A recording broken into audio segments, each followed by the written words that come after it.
l'équipe d'Algérie de Djamel Belmadi affrontera jeudi soir, au stade Omnisport de Douala, 17h heure algérienne, son rival, la Côte d'Ivoire, avec l'intention de l'emporter et se qualifier pour les huitièmes de finale de la Coupe d'Afrique des Nations, qui se déroule au Cameroun 9 janvier-6 février. Désormais dos au mur après un match nul contre la Sierra Leone et une défaite face à la Guinée équatoriale, au bout des 2 premières journées de la phase de poule, l'équipe d'Algérie sera, cette fois-ci, face à un très gros morceau. Ainsi, sur le plan de l'effectif, l'entraîneur des Verts, Djamel Belmadi, pourra compter sur un de ses cadres, en l'occurrence Rami Zarouki.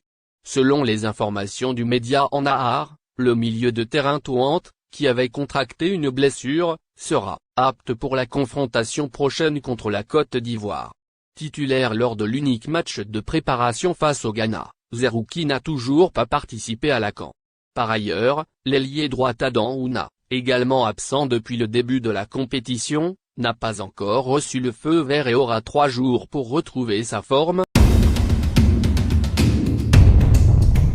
L'entraîneur de l'équipe d'Algérie, Djamel Belmadi, était très énervé lors de sa conférence de presse d'après-match après la surprenante défaite contre la Guinée équatoriale, 0-1, et ainsi la fin de la série d'invincibilité à 35 matchs.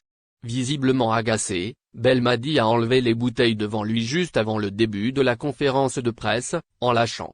On voit personne.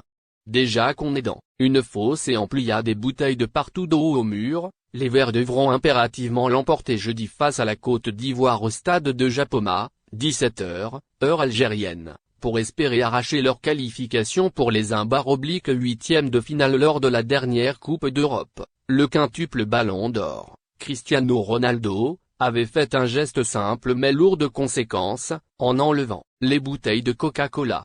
Ce qui avait causé une perte de plusieurs milliards d'euros à la marque de soda en bourse. Plusieurs joueurs et sélectionneurs avaient répondu en l'imitant, parfois en le défendant comme Locatelli, parfois pour aller à son encontre, comme le sélectionneur russe, qui avait englouti plusieurs gorgées de boissons gazeuses. Belmadi, sans faire exprès, vient de s'ajouter à la liste.